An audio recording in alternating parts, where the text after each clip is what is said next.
Hi guys, Andrew Davidson here, and welcome back to another As Per My Ability video. Just so that you know, today's video is much different. I'm going to be showing you how to set up a game to be played solo. The game I'm talking about is It's a Wonderful World. You may have seen my video talking about It's a Wonderful World a few weeks ago.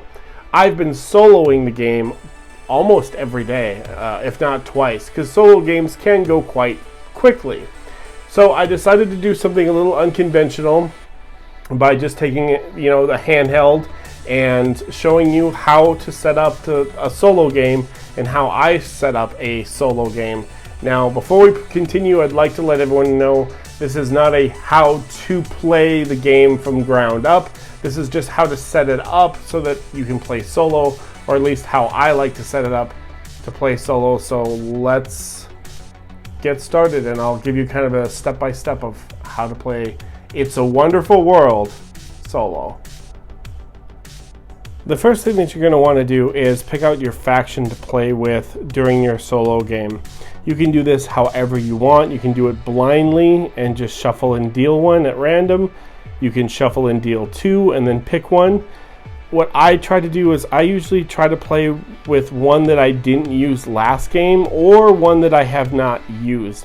Now at this point, I've used all of the factions at some point. So now I just try to focus on ones that I haven't used recently, or at least in the last game. So the first thing that you do is you pick your faction. This is going to be the Aztec Empire, and you kind of put it down in front of yourself like such. The next thing you're going to want to do is fill your board just as per usual, the way the board would normally be filled, with your metal, war, science, politics or government, adventure, your commanders, and your financiers, along with your crystal or crystallum in the middle. So I'm going to go ahead and do that.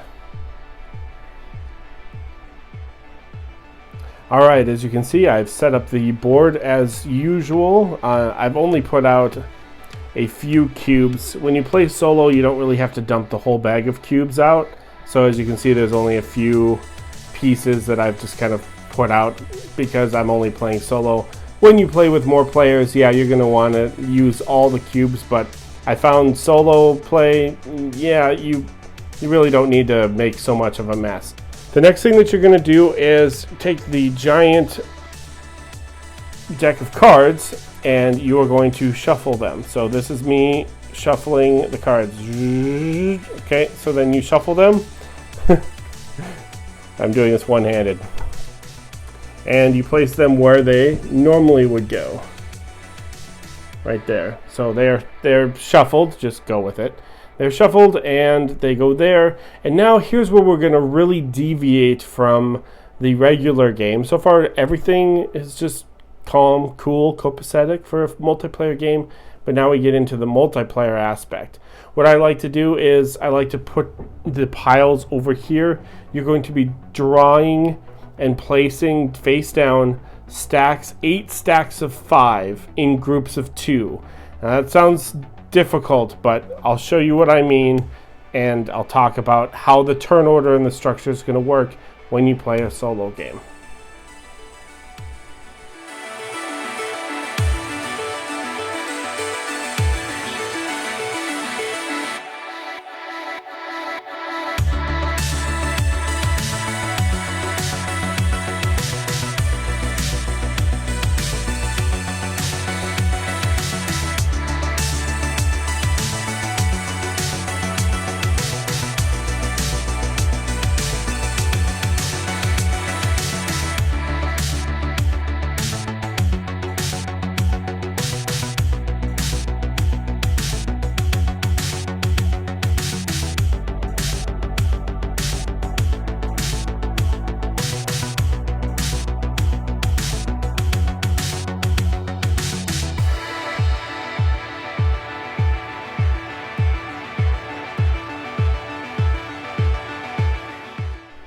Okay, as you can see, we have 8 stacks of 5 cards. There's 5 cards in each one of these stacks, and I like to put them in columns. So this is my first column.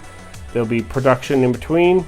Another column, there will be production another column, there'll be production, another column, and then a final production to end the game. So how the turn works when you're playing solo is you're going to take from the first column. You can take from the top or bottom. Since it's all dealt out randomly, doesn't really matter. I will just take from the bottom for ease of purposes. I like to lay out all the cards. I can't do that. I'm kind of going one-handed right now.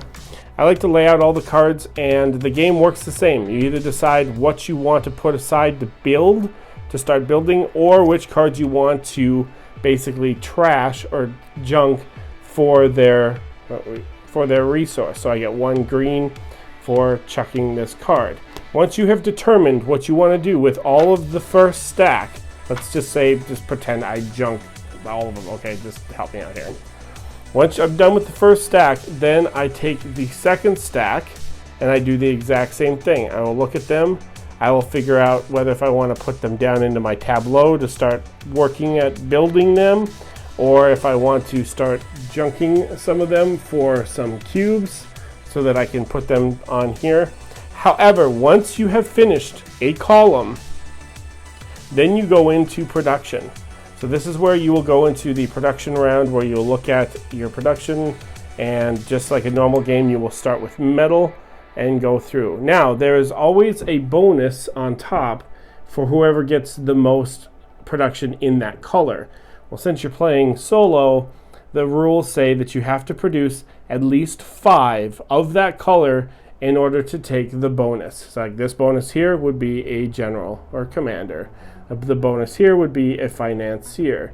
The bonus for science is either or, it's your choice. But since you're playing solo, you need to generate 5 of that particular color in order to get the bonus. It makes the game quite difficult, actually. So you do everything normal. You check here, you look at your production, what do you produce, you take, you fill cards, you build cards, you put them over here in your tableau to build more stuff. You check this one, you check this one, you check this one, you check this one. The crystals work the same way, the financiers and the generals all work the same way. When you are done, then you go back to your next column where you will do the exact same thing. Okay, let's pretend, well, just pretend I've gone through all of that. Then I will do another production round. Then I will hit this, just go with it. Okay, I've done and gone through all of that. Then I will do another production round. This is the final turn. Let's say I'm going to start, I'll take this one first. And okay, there's that. Let's say I just did with that. Then I take these and I want to figure out what I do with these. When I am done, then we do one final production and then you add up score, which I'm not even going to talk about like scoring, because scoring is the exact same as it would be in a multiplayer game. There's one thing I'm leaving out though. When you are looking and assessing what you want to do with your cards, you can always take one card and instead of building it, or at least putting it in your production row, instead of scrapping it for the resource that's in the corner, you can basically discard it to draw 5 cards from the top and keep 1. It's a way to cycle through and to try to kind of cycle to get the cards that you need, to get the colors that you need. So I can't do this very well one-handed, but I would draw 5. I didn't get 5. I would draw 5 and then say, okay, I'm going to keep this 1, and then the rest of them get basically discarded. Whoops.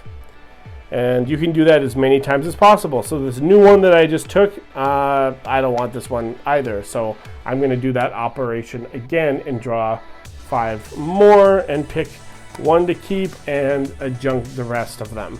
You can keep doing that to be able to cycle through and to kind of look at more cards and see what you need in order to have a better score. But again, let's go back to this. So once all your cards are gone and you have gone through one final production phase, you basically are done with the game. You're going to add up points.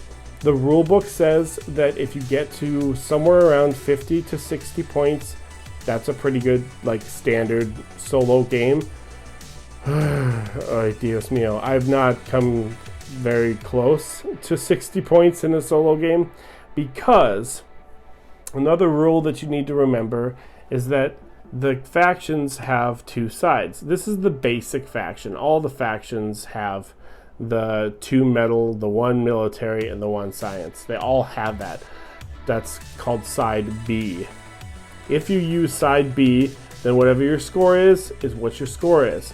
But if you want to have a special ability, see how I can get some extra scoring points and things like that with the Aztec Empire. If you use side A, the rulebook states that you have to subtract 15 points from your total score.